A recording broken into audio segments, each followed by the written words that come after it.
Willie D Live. One of the greatest lyricists of all time, and I got to jump right into this question that I just burning. No, wait, I got a whoa, burning whoa, whoa. question. Excuse me, Talk sir. to me. Wait, whoa. No, you don't understand. I got goosebumps right now.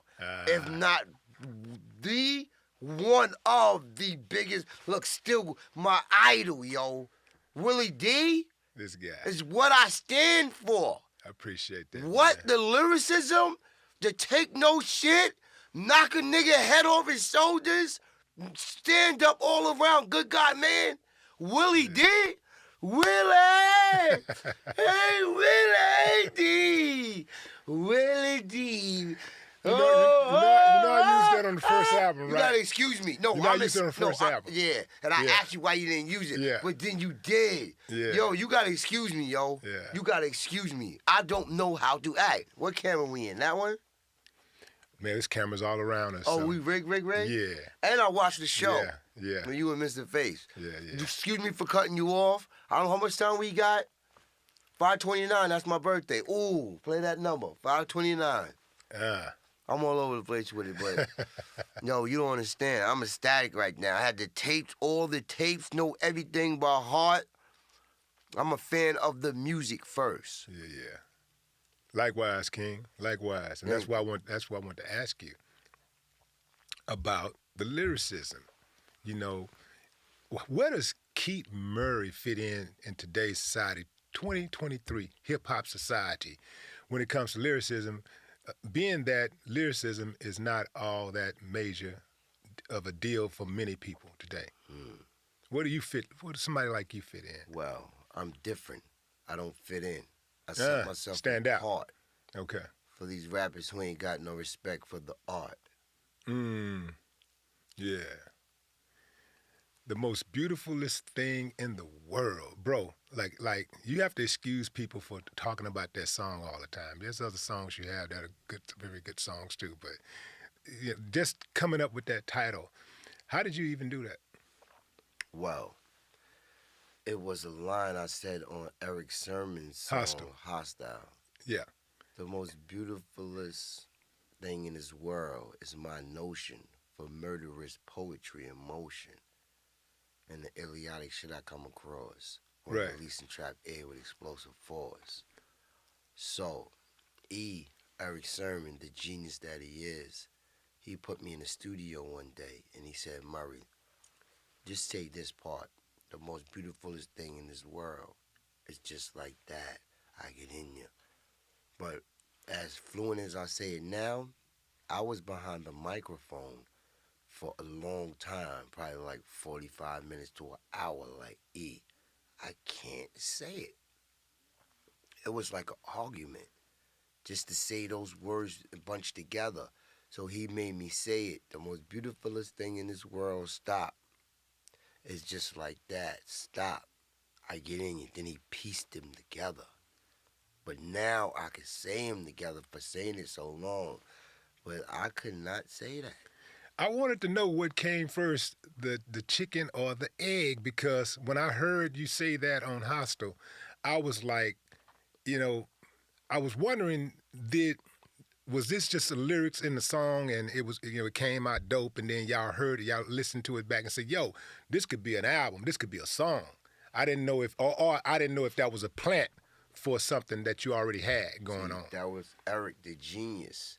Because I said it in a rhyme, but I didn't say that. I said it in the other way I just told you I said it. Right. But then he chopped it up.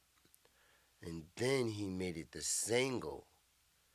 Then he made it the album title. But that version wasn't the original version. It was another version.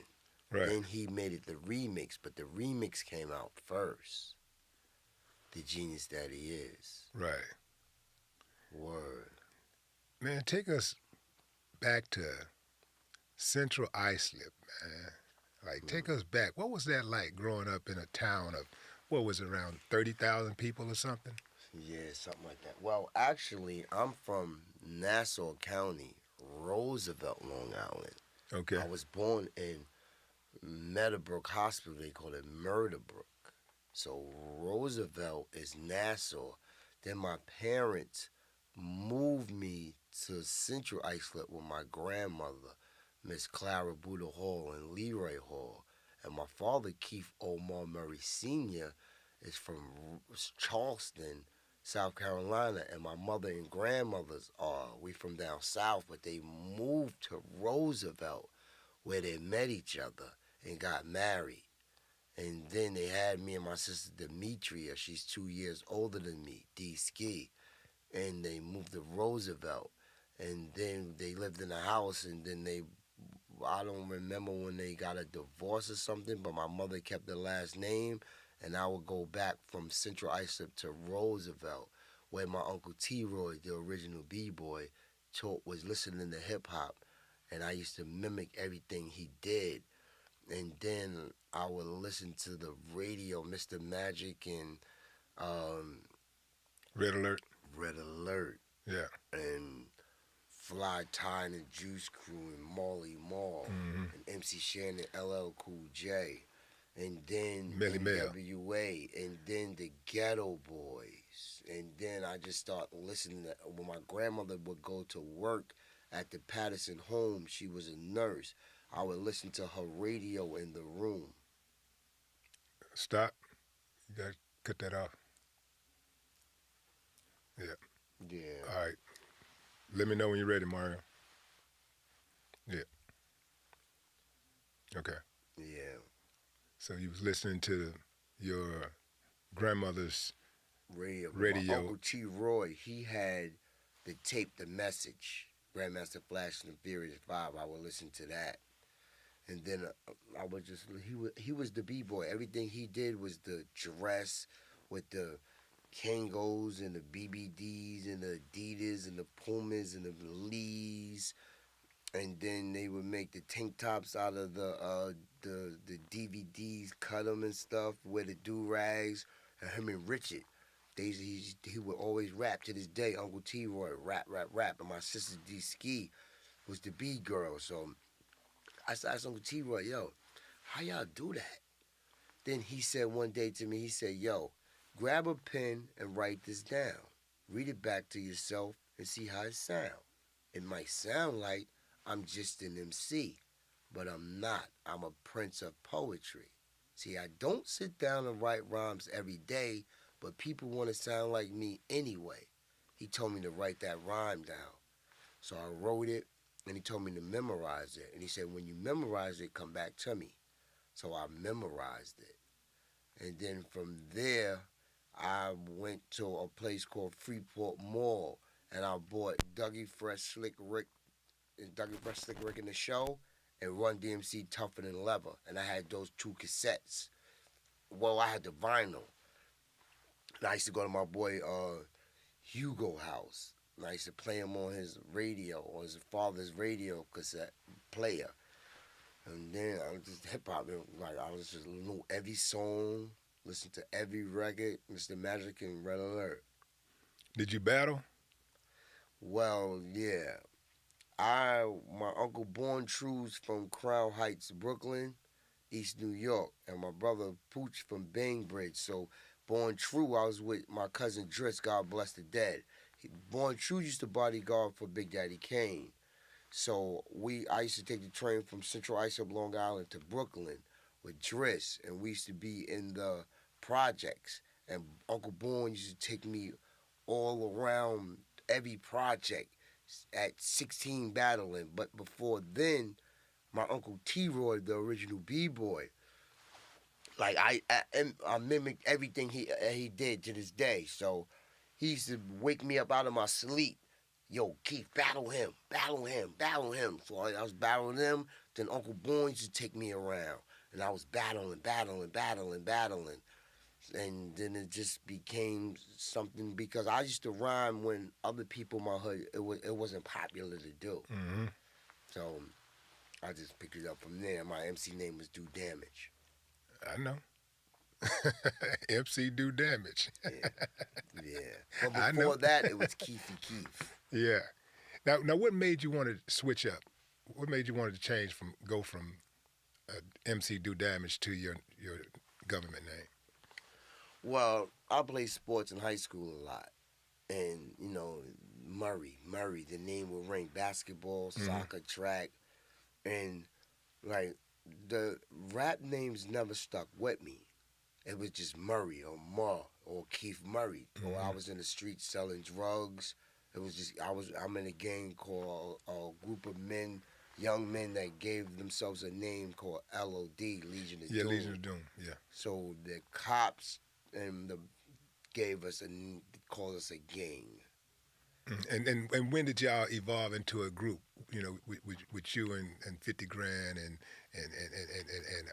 Kel Vicious. That's crazy. And really Ron J. You know the history. Yeah, you know. Yeah, so I'm from Central Islip, Long Island, where K Solo is from. Yeah. So when I was on the Carlton Avenue selling hand-to-hand drugs and stuff, we used to just be running up the cars and going uptown, reeing up. K Solo used to come to the block. Yeah. He was with EPMD. He was with Parrish in the EPMD. So I asked him one day, yo, could you take me to Eric's house? So I was driving a Montero with Urban Gorilla, I call it. Urban Gorilla had the tire on the back. So I went to Lowell Avenue, and I saw him. He was talking to a girl, and I drove by, so I made a U-turn, and I went to him. So he took me to Eric Sermon's house, and I knocked on the door, waited, knocked on the door, waited, knocked on the door, waited, knocked on the door, waited. And then all of a sudden, I seen a dude coming up the steps, a dark figure. Then I seen his face, then I seen his eyes. I was like, oh, shit, that's he. But mind you, when I was young in Roosevelt, I heard the Mr. Magic and Marley Marl playing the records in Red Alert. And then I heard, then I'm on track, like a Long Island drinker doctor. I'm getting goosebumps. I was like, oh, shit. Yo, this shit was blowing my mind. Then I was like, yo, and then my friend Wink, I'm best friends with Wink. He was friends with Eric. He was cousins with Eric. And then E used to come up to the high school in a Suzuki. Then we used to be in the back cutting, playing basketball. Mr. Billy used to come. E used to be sitting there. I was like, yo. So I just started being around, going to watching the shows at the VFW with Midnight Express and KB and them. And then we used to be under the light, me and my boy Drew. And he's like, yo, Redman got on with EPMD. And I used to have all these rhymes and stuff. And then one day I just asked Solo. So I went in the room with E, right? He was playing beats and I was just spitting rhymes. And he was like, yeah, I like that, come back. So I used to go back, I was at that time going to college, New York Tech. Was this like 92, 93? It was like 90. It was like I was in high school. I just got out of high school, so it was like that summer. You know, it was like 90. But then I had caught an assault charge, and I had to go do 6 months, 5 years probation. And I was talking to E on the phone in jail. Then I got out, and I would see Redman and DOS Effects in them go to E house. And then I would follow the tour bus, like when they was local, like Connecticut, when me and Tone Capone, Eric Cousin, follow the bus. I used to be with Tone Capone all around time, rhyming too, following E. And then that day I just got with E, and then I used to go back and forth. And then he was like, yo, Murray, yeah, you're getting somewhere. Then I cut it, and he was like, don't come back if you don't have no rhymes. Because then I started saying all the rhymes that he was familiar with. I was running out of rhymes. So I went and was making new rhymes. He's like, don't come back to you, man. Then I came back, yo, y'all mythological niggas is comical. The action of, you know what I'm saying? So I going crazy with it. And then it just started happening. But I was with E 2 years before I ever touched the microphone. Yeah, okay. He would go, I would see him, he would go on tour. He was like, then Hostile came. And he was like, yo, I'm going to start bringing you out. Yeah. That was beautiful, man. And it did look like when you came out, when he brought you out, you could tell you was gonna be trouble when you was sitting in that window like this, and the video on Hostile. I always say hostile, but you pronounce it hostile. But yeah. You in the window hostile, on the like tomato. Yeah, in the video. You like standing, sitting in the window, looking out the window. You remember? You know what I'm talking about, right? Oh yeah, this that hit. Yeah. I knew. I was like, oh, he finna rip. He about to rip. You ripped it, man. You ripped it. Boy, you say first time I ever heard That somebody actually use was the a word. single on Eric's No Pressure. Yeah. That's the first time I heard a rapper use the word, well, anybody use the word cerebellum in a song. Like, you said, cerebellum, you got a crew, you better tell them. Yeah, because I used to be in I'm like a big buff for education, extensive library, and I'm like scholastic in school, so I heard the education. So I would be in science class. My soccer coach, which was my basketball coach, Mr. Watkins, and then Mr. Mott was my English teacher.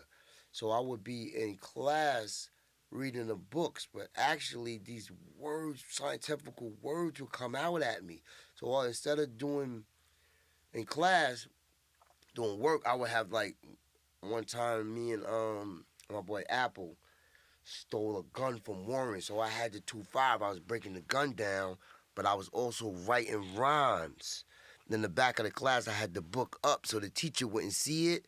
So the words were just coming at me, these like 4 and 5 syllable words. So I knew in hip hop around that time, you had to be original. You had to have your own style. You couldn't sound like nobody, and you had to have a niche. So I would emulate LL Cool J, MC Shan, and the Ghetto Boys, and NWA and EPMD. So you went back to the name. I was like, well, I just went with my name. I'm Keith Omar Murray Jr. My father is Keith Omar Murray Sr. Bubba. I'm Baby Bubba. Hubba Bubba, if you're nasty. He used to always say that. So, and my uncle and my grandma, my uncle Marvin, and my grandmother Darlie Mae called me Keysmo. So the Keith Murray, it just stuck. So I may change my name to Keysmo now, but the Keith Murray, Baby Bubba, Keysmo. I'm glad you went with Keith Murray. I wish I would have went with Willie Dennis instead of just Willie D, because it presents issues from time to time when you're trying to do real business, right? Yeah, it's cool, in hip hop and on stage or whatever. But when the stage is just a fraction of your life, Right. and so when you're trying to do other things, even when you get your plaque, man, you got it, Willie D. Dennis, like, all that kind of stuff, but man. you did do Willie D. You kept the name. Yeah. And then Eric Sermon had Eric Sermon, Paris Smith, and Slick Ricky Walters, James Tar Smith. So it wasn't hard for me not to use my original name because the sobriquets or the nicknames didn't stick with me. Mm-hmm. Yeah, that's dope. That's super, super dope. And then you got to be careful for what you name yourself, because if you name yourself that, it could be negative or positive, and it will take that form. Oh, yeah. It happens like that, especially if you name yourself 50 shots. I killed 9 people. Yeah, my boy hold on. Two-Face. Named himself Two-Face. He shot himself in the face and committed suicide. Yeah. When my man shot him, God bless his dad, his sister, he used to go with his sister, Two-Face, shot himself in the garage because the FBI came and got him because we were selling a lot of drugs, but at that time I wasn't. I got out of the game, and he was still selling kilos and stuff, and then he had a girl who was a mule, and they hid her, and then the FBI found her, and then came and got him, and he killed himself in the garage on his birthday. Two-Face. God bless the dead. Wow. Man, how much of you is Keith Murray and how much is still MC Do Damage? Yo, that is a great question, because now, actually, my manager, Rick Aaron, shout out to him. He's 27 years in the game, and he used to be the A&R for Capitol, but he works for Hustle now, but he's manager with Keith Murray and Hazel E., who's on Love and Hip Hop. He's telling me that, yo, Murray, you're blackballed. The guys, the people at the agencies, I forgot the name, I don't think I should say it anyway, they will not sign me. All these artists is doing mainstay shows, and they were like, "Well, like I'm practicing sobriety now, so no drinking for me, especially no drinking, no nothing of that. Performing because he's telling me, yo, these agencies think you a liability when I'm an asset. I got 4 daughters. I want to feed my family. By the grace of God, people like you, people like Game, I'm doing a show tonight in Texas. The promoters still call Keith Murray, but the agencies think that I'm going to leave my house, go get drunk, and not do a show. I live for the show. Like, I'm the type of guy who watches all the artist shows, even if I'm on the bill. Even if I'm not on the bill, I go to the show. I watch the shows. I know there's artists do their show, leave, don't watch the sets. I'm a tit-for-tat guy. And I just graduated engineering school. So now I'm a recording engineer. Oh, wow. I rig the band. I make the music for the video games and this live staging sounds. This is what I do for a living. You know what I'm saying? Yeah. Paid $11,000 out of my account. And the day I went to graduate, Mr. Bernard passed away. So now I got to go through an agency to get my certificate. But I'm going to get it soon. You know what I'm saying? But yeah, I mean, I'm here to do, it's about the artists and the fans. I'm not here to be a liability and cause a disturbance. When I was young, I did childish things. I grew up 20 years old. Came out the most beautifulest thing in the world. I grew up in public. I didn't know no better. You know what I'm saying? I'm not out to sit the rest of my life in a cell the size of a bathroom or somebody suing me and my children not going to college for my intellectual property, making monetary gain for which the God-given gift I have here to do, which is people like, I was locked up. A lady told me, yo, I was going to commit suicide. I didn't do it because of your song. And people know the lyrics. And I'm getting chills right now, you know what I'm saying? It changes my life. And like Ghetto Boys changed Keith Murray's life. Mind playing tricks on me and the records, you know what I'm saying? So I live vicariously through the music. Do you think that those recent comments you made are going to be a hindrance to you, like as far as those people that may think that you are a liability? What comments? The comments about Foxy, Nori, all these people you was talking about. What I say about Nori? I don't know, man. I just Willie D, keep it on the stove. Tell me, baby. I've been hearing what things, I say. Well, let me put it like this. So, I know about Foxy. I know about, but I don't know. Okay. So maybe it's nothing there. I think I kind of know what I said about Nori, but I want to hear you say it. Well, you know what you said. Okay, so I'm gonna answer your question, but I'm gonna let you finish your statement. Okay, so Saigon. Shouts out to Saigon. Saigon. Who? Saigon. Who's that? Saigon. Oh, the rapper. Yeah. I never met that man a day in my life. Really? I do not know that man. So that's a lie. Word that tweet to was a lie. Allah. I don't know that man. Wow.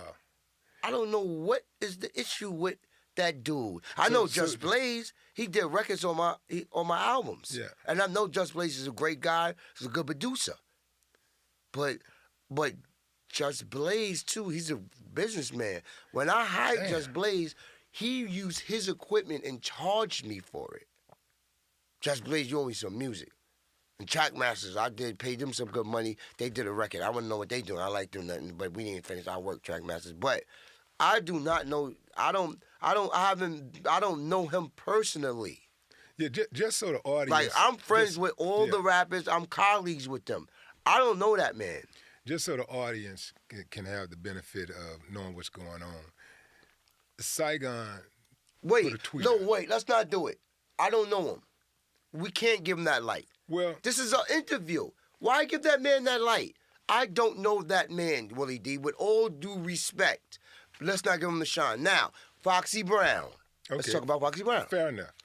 I was dealing with Foxy Brown at one point. Okay. And everything I said about Foxy Brown was true. If I offended her, I apologize for bringing out my truth. I'm not apologizing for my truth, but it's the truth. What happened between me and her happened. And Shauna said she don't know Keith Murray. That's a lie. Ask Ludacris. Shauna know me well. She was in the car with me all the time. Ask Rob Love. I know her like the back of my hand. She got nice ankles and nice feet, and the pussy, I ate the pussy, yes. And Foxy Brown, she gave me, she's a whip wop queen, yes. Wow. But the other rapper dude, I don't know him. And I seen him online like, yo, I'll just go to jail for the rest of my life. No. I'm a grown man. I got kids, and FBI's watching, and you break the law break you. The law's not bad, but no. I'm doing this for artistry. I'm 50 years old now. What I look like out here going crazy with these people who I don't know. Anything I say in my mouth, I say your name, I know you. Females, yes, I know. I ate the pussy. When you said what you said about the ladies, right? Did you at any point say to yourself, maybe I shouldn't have said that? No, it's my truth. And any kids that's listening... What happened to Never Kiss and Tell? I don't know about Not Kiss and Tell. Oh, yeah. All I know is about what happened, and I say it. Those was girls that I dealt with. You know what I'm saying? So what if they had said something like that about you? You'd have been cool with that? Like if they would have said what you said before you could put it out there yourself? It's true, yes. You would have been cool with that? Yes, the life and times of the love sagas of Keith Murray. I am the most eligible bachelor in the world. Mr. Moray, as they say abroad. And I don't spend no chips on no money-hungry, stinking-ass broads. I'm the most interesting man in the world. When I walk by oceans, the bubbles just occur. I'm the most interesting Negro in the world, really, D. Besides you. I tell you what, man, I know when you hit that stage, man, you're a beast. Electrifying. I love I'm a Sammy rappers Davis Jr. rap, but I'm the general of the rap. I really do appreciate real performance. You coming to the show tonight? You're absolutely correct. You performing? No. Nah, you performing. Nah, pull up the brackets. Come on, Dave. Boy, they better pull out that. Hey. How much you need? How much you need? How much you need? We need Willie D on the set tonight. Steve, tonight, Willie D and Keith Murray live at 5015. And look out for the new album, The Most Ugliest Thing in This World, produced by Eric Sermon. Oh, that's dope. It's done. Yeah, now dope. Rick Aaron is just going to roll out. And I got a new album with Marley Marl called The Mood. Got to roll that out properly. And I'm got a new album done called Body on the Block with a guy from overseas named Bass. It's coming out vinyl only, then I'm releasing that on all platforms. Look out for the podcast, the most beautifulest podcast in this world. With Hazel E. from Love and Hip Hop. And the reality show. The most eligiblest, beautifulest bachelor in this world. You about to kill it. The Murray of Love. Yeah, you about to kill it. Because I was going to ask you, man. And the book, the documentary, and the movie. Oh, that's beautiful. I was going to ask you about And this is breaking news. Why didn't go on Nori? Okay. No, I told nobody this. So, I'm at Rock the Bells. It may be out, but I didn't say it exclusively, like, excuse me, say it, don't spread it, Murray, got that. Juicy fruit, that's how the pussy was, the carpet, man. Murray, the lovers, man. Yes. So, I'm at Rock the Bells. Mind you, I'm waiting online to get my credentials. I waited for like 2 hours to go see LL in the group. I wasn't gonna go perform. I saw LL. He said, I'll be right back. But I had a show that night, so I'm watching the show on the side. Tit for tat. Tit for tat. Security like, yo, I gotta get you out of here. I'm like, yo, I'm just watching the show. Shout out to the security guy who let me in. So Nori man comes like, yo, he's not with us. I'm like, dude, I could just bust and grab you, don't you, and finger lock and earth slam you. Are you crazy? So I'm coming out the urinal, relieving myself. Nori, he come out. I said, I call Rob. I said, yo, Nori, it's about time. Because mind you, they say Keith Murray name on the show all the time. Shout out to Redman. That's my dude. We doing a new song, too. It's called, Brain Fart. It's coming out. I ain't going to say it because I don't want to jinx it, but we writing it. And shout out to Meth. That's my guy. So, Nori, I'm like, yo, it's time for the show. Don't you know this nigga look at me like,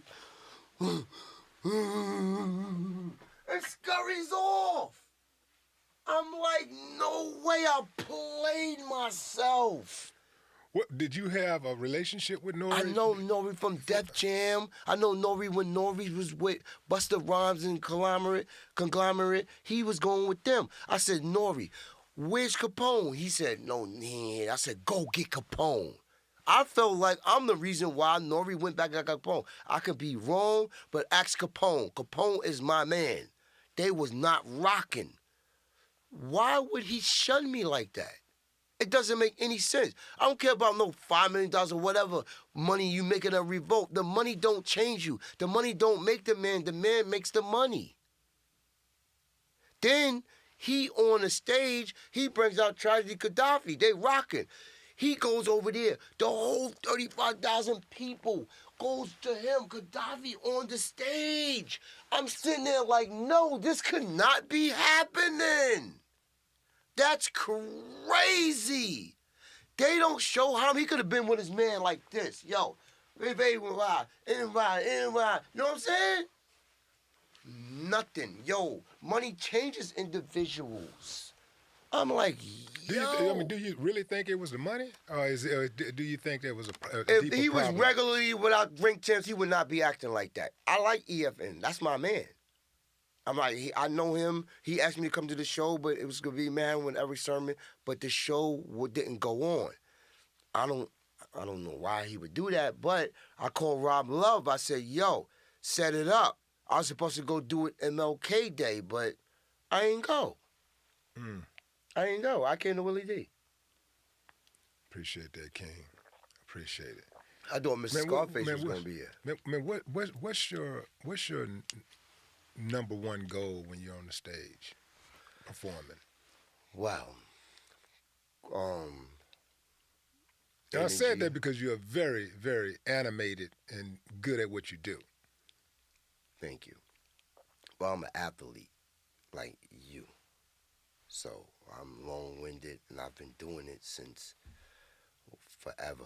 Since 20 years old on stage. I grew up in public, but I've been doing sports. So I'm just to give an all-around good show, articulation, crowd participation, feel the music, heat it up, and get it rocking. But it depends on the show you're in. Now, obviously, if it's just a cordial show, the energy of the crowd I feed off of. If I'm in there suit and tied up or just casual, I'm not going to be jumping around, running around. So promoters, you can book me for your shows. I'll be cordial. Or I can get wild and crazy like the rest of them. You know what I'm saying? But and wherever I'm at on the... I don't know about the rest. I don't know everybody. I don't know the rest of them is wild and crazy. You know, like they ain't got it like that, bro. Funk Flex was like, yo, Murray, I don't know if that crowd ready for that. So I know how to tone it down is what I'm saying.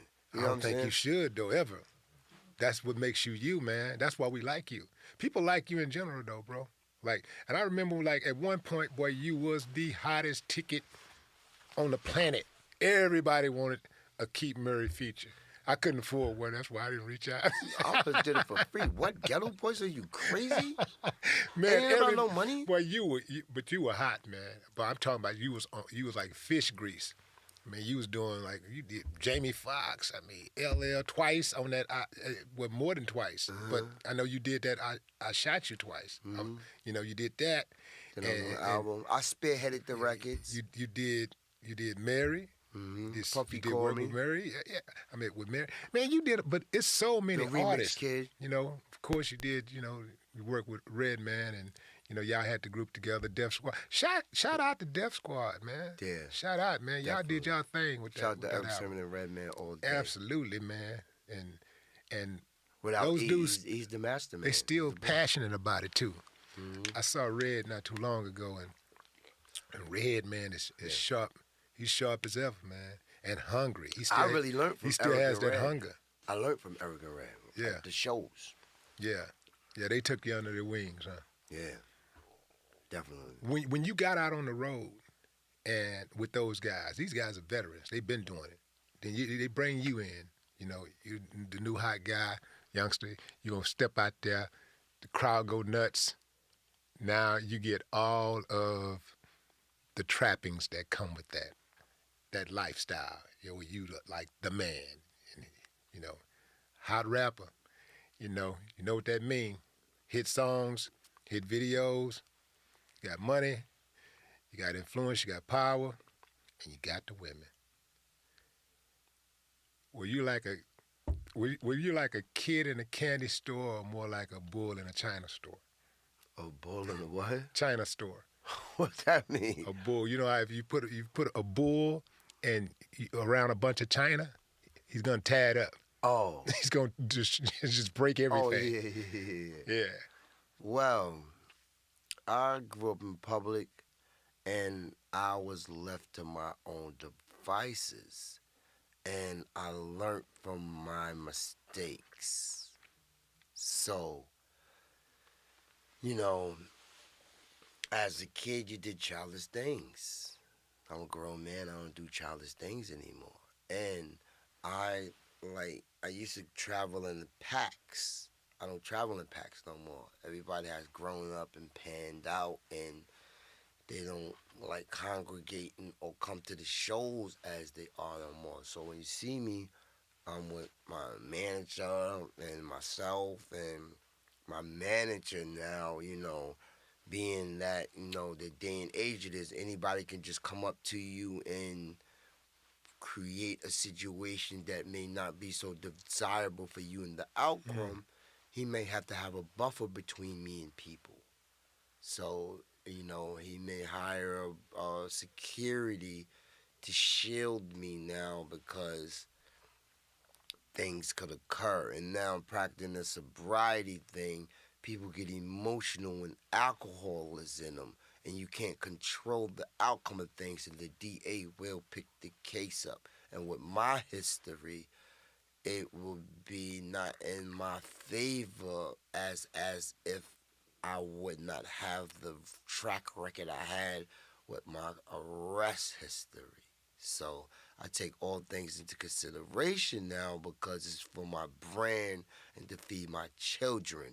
I've been there, I've done that. You know what I'm saying? It's just not living the life of Raleigh, this careless young man who has to learn as he grows along now. Everything I do is more calculated.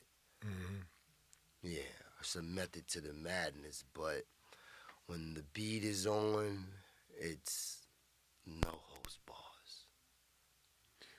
What do you... But I got all types of styles, all types of songs.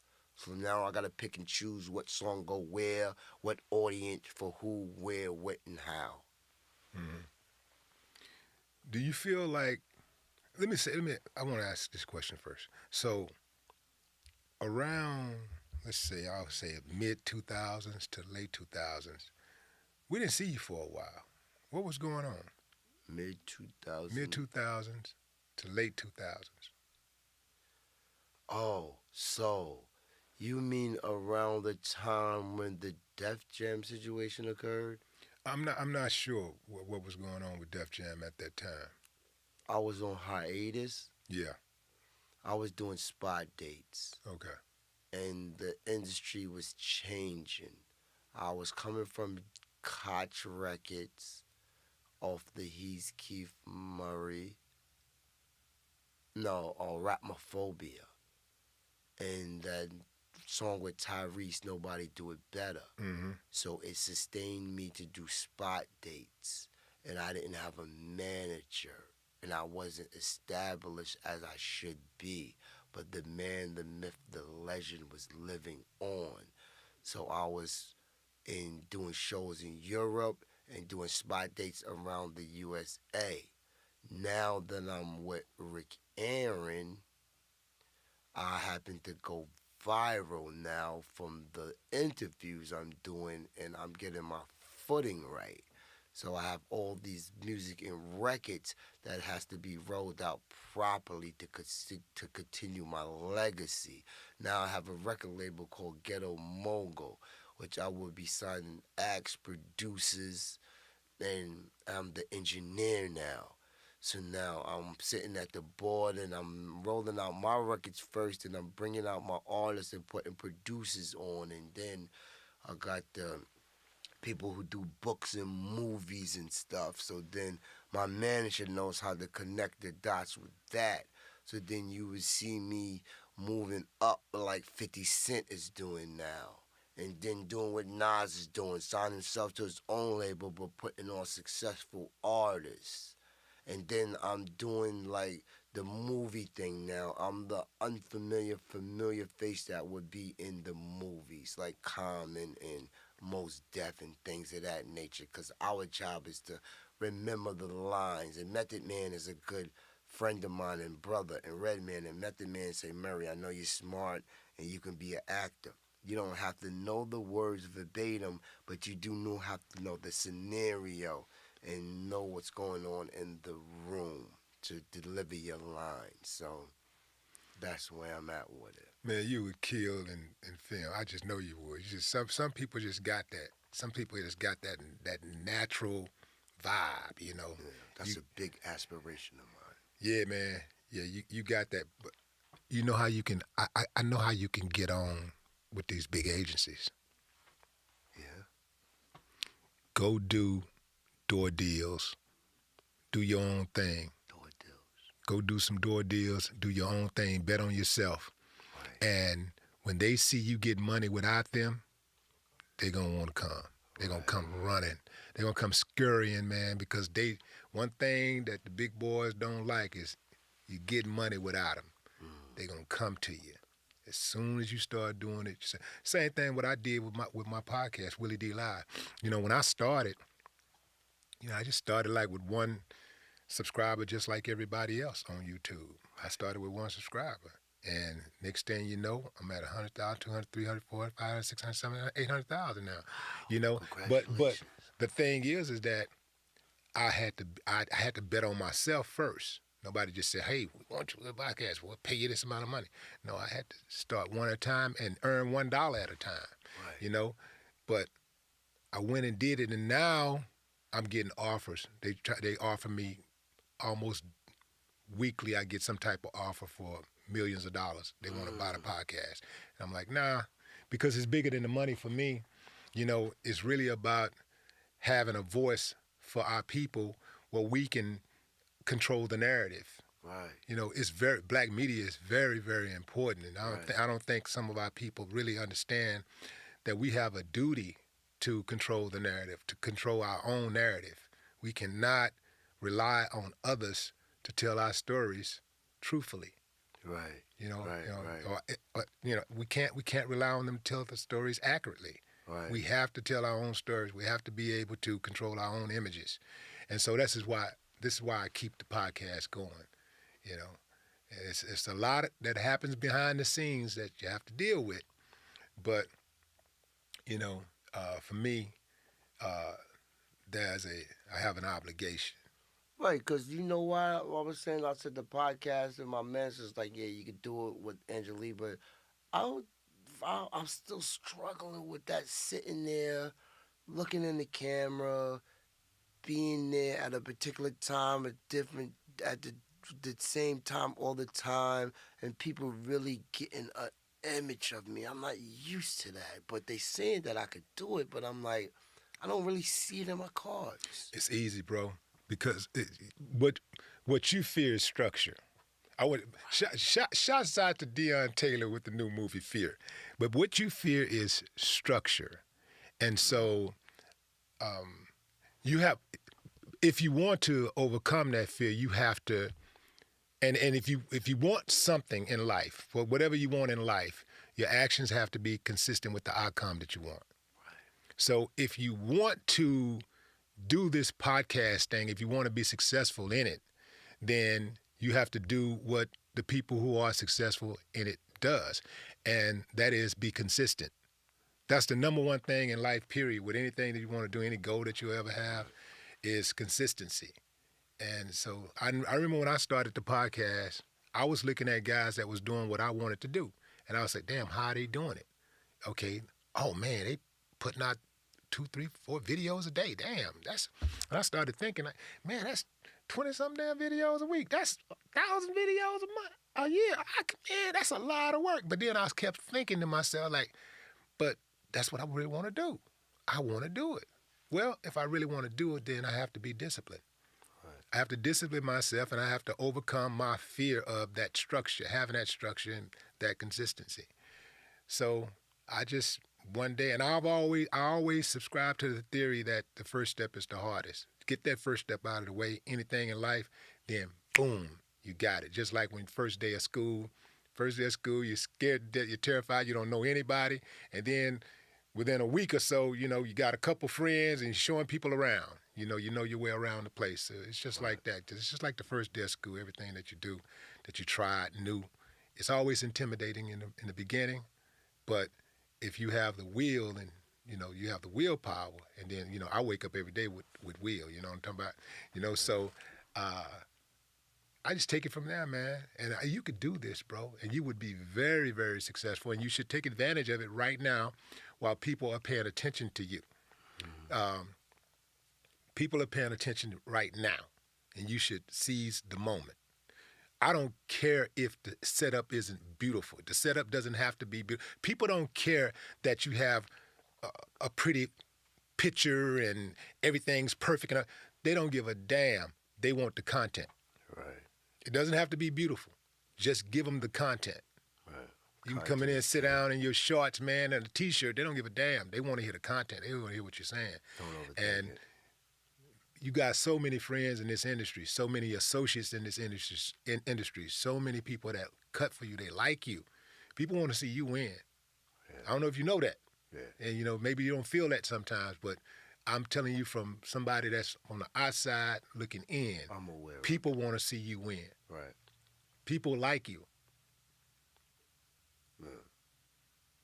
I'm just not used to being committed to the content all the time, because I critique myself too much, probably. And this podcast setting. Mm-hmm. But you talked about your kids. How old are your kids? 29, 18, 15, and 10. Yeah. So you wake up with that obligation. You already said that you have an obligation to them, and you want to do things for them, now. So it ain't really about you at this moment. You're a conduit, right? Right. It's not about you. I use this body every day to go get it for Kane and Blake. Those are my kids. I get up and go do it when I don't want to sometimes.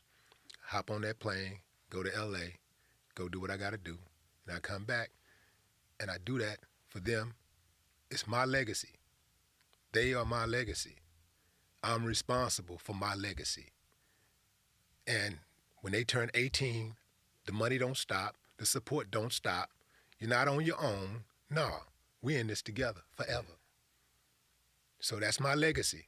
I'm not finna let my legacy just go to shits. Exactly. I feel too strongly about it. And I know a lot of parents who would just let that happen, but I'm not letting it happen. Word. And it's within my power to change the trajectory of, my family fortunes. And I got it, you know what I'm saying? And I'm doing it, and I'm putting other things in place so that we can make sure that we maintain generational wealth long after they're gone. Right. Some people say, well, as long as I'm good, my kid's good, we straight. No. I would feel very embarrassed if a few generations from now, people, my own bloodline, don't even know who the hell I am. They don't even know Willie D. And somebody have to some stranger have to tell them who I am or something, Yeah. you know. And I would feel very embarrassed if my bloodline, my direct bloodline, is, you know, broke and back to where I started at in the ghetto in 1966. I would be very embarrassed. So I got the power to do something about that. And so do you. You know, you have the power. You know, you have the talent. You have the skill set. You have the resources. You know, it's people that it's so many people out there that you know that has the information. If you don't have it, that'll work with you because of who you are. You know, and because of what you have done for them. There's so many people that, like that woman that you was talking about, who said that she was thinking about killing herself, but she listened to your music and she didn't do it. People are grateful for that music, and there are people that will help you, who has those skill sets that will help you turn everything around and put everything on track. But you got to have that structure. Yeah. That structure has to be there. If you don't have that structure, then you're just basically hoping and praying that things just work out. Yeah. And that ain't how life works. It ain't gonna just magically work out. No. It's the structure, and you need that. And if you don't have people, I know people. I got people. I turn you on to some of my people, man. I mean, starting with my financial advisor. You know, Will Roundtree. He's out in Vegas. Helped me get my credit together. You know, that's a simple thing, but boy, just getting that credit together, it opens doors. It's like you got $100,000 and I got an 800 credit score. Guess what? I'm gonna leverage that 800 credit score a lot better than you gonna leverage that 100,000. Some people can't even understand. They be, oh no, you crazy, man. 100,000, man, that's cash, man. Cash is king. Credit is king. Yeah. Credit is king. Never. I always thought cash was king. I always like, man, I don't need no damn credit. I ain't worried about no credit. Yeah. Here I am, instead of paying, 5% for a car note, 5% interest, I'm paying 18%. Right. Big, that's money. Yeah. That's money in between those numbers. Yeah. Instead of paying, 8%, for a home where you can get lower rates now, a lot lower rates now. But instead of paying 8%, I'm way up here in 22%. Yeah. Crazy, man. Yeah. Oh yeah, you can't buy a burger in the airport with a cash no more. Right. Paperless, everything paperless. Yeah. Well, You can't check in a hotel without a credit card. Impossible. That's where we are now, man. A lot of people don't realize, but we are in the digital age. We are we are in a space where it's time that digital currency is going to be mass adopted right before your eyes. Yeah. It's happening right Cash now. Obsolete. Paper's gonna be obsolete. Yeah, it's happening right now. But man, you got so many ways to get it, bro. You got so many ways to get back out there and make it pop. Yeah. But I would start with what you're doing right now. Start with yourself. They'll come. Like, man, what you did, I don't know I don't think that you. Well, I know for a fact that you don't get enough credit for what you did. You held it down for a few years, as far as that new guy came in and gave hip hop that energy we need to keep going. Unconscious. Some more fuel. You put fuel in the fire. Yeah. We need artists like that. Even today, we need those new artists who can bring something new to the table, bring some new energy into the table. Right now, I don't know Thank if we you. have. I appreciate that compliment. Yeah, absolutely. I don't know if we have that right now, but I know we need that. We need those new artists who can come in and bring an angle, because that's what you did. You brought an angle in. Right. Bring that angle. So you got Kendrick Lamar did it, right? Kendrick Lamar did it. J. Cole, did it. Yeah. J. Cole did it. Cardi B did it. Cardi B did it. Yeah. She did it. Megan did it. Megan did it. Yeah. I know what you're All saying. the girls That's did why it. I'm giving It's it an angle. We saying the same thing. Yeah. It's bringing that angle. Migos did it. Yeah. Yeah. R.I.P. Takeoff. Oh yeah. Yeah. That was crazy. Besides your uncle, who made you want to be successful? Who's that person that was in Keith Murray's ear that was talking to you and you wanted to make them proud? Well, my Uncle Marvelous, too. He's like, yo, what you gonna do? The whole world's watching. Besides Uncle T-Ray, Uncle Marvelous. Like, what you gonna do? Mm-hmm. The whole world is watching you, Gizmo. Don't let it go to waste. And then my grandfather, Mr. Hall, him and my grandmother, they was the two married. Like, my grandmother told me, like, she had kids and he had kids. He left his wife and got married. And those are the two people who I ever saw. Besides I didn't know my mother and father in the same household, but my mother kept his name and they kept us around each other. But those two, holy matrimony, like faithful two individuals. Until the day he passed away, I was doing 3 months and 3 years, in Connecticut from when I went to trial. And they railroaded me for something I didn't do. But I went to trial for something I did and beat it. So I went to trial in Connecticut thinking, the system ain't gonna fail me. And when they came back, the victim said, I didn't see Keith Murray around when I got hurt.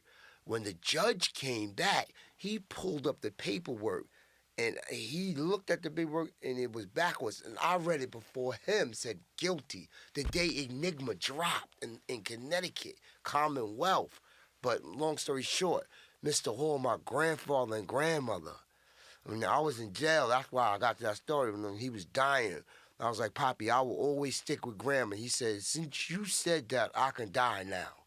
And to this day, I'm with my grandmother, Clara Buddha Hall, and my Uncle Clee there. But that stuck with me and my uncle to be like, yo, you can run the streets and, that ain't the thing. And stick with school, but hip-hop swiped me. And Eric Sermon came along, but just to know that I'm making a difference. And you know what I'm saying? Like, people are dropping left and right around me, and I'm watching news, people dropping left and right, and you here for something. You know what I'm saying? Man up. And get established, Murray. Get established. Man, it's beautiful. The most beautifulest thing in the world is to hear you have that, to accept that responsibility, to know that you are here for a reason. When you go through all of these things, and you should have been done, it should have been done. Could have been. And could have been done, right. I didn't even tell you the stories yet about the death looking in the face. And my God bless the dead, Mr. Daniels, my daughter Brittany grandfather used to be like, Sam, you escaped death again? Like the shootouts and the killings and the jail stints and the drug, battling the addiction and the, he like, damn, you passed death again? I'm looking at this man like, word, taking life for granted like that. Crazy.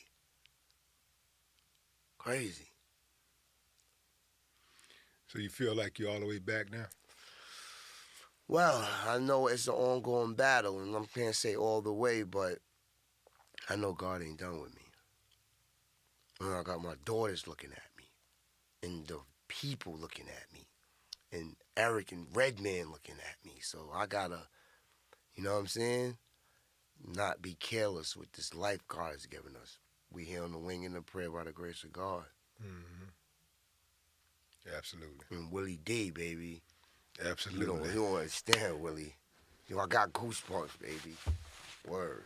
Again, man, we appreciate you for coming through, man. Thank you, sir. Ladies and Thank gentlemen. you for having me because, a lot of people be playing the kid. Willie D, I went to, Tim Westwood wouldn't have me. I went to L.A., they wouldn't have me. I'm like, yo, Goomba, what's going on? Niggas think I'm playing with this. I ain't playing with this. When it's time for you to go and you ain't got no more, how do you want to be remembered? With a strong legacy. Yeah. That's like, what is that, Family Feud? Get answer, get answer.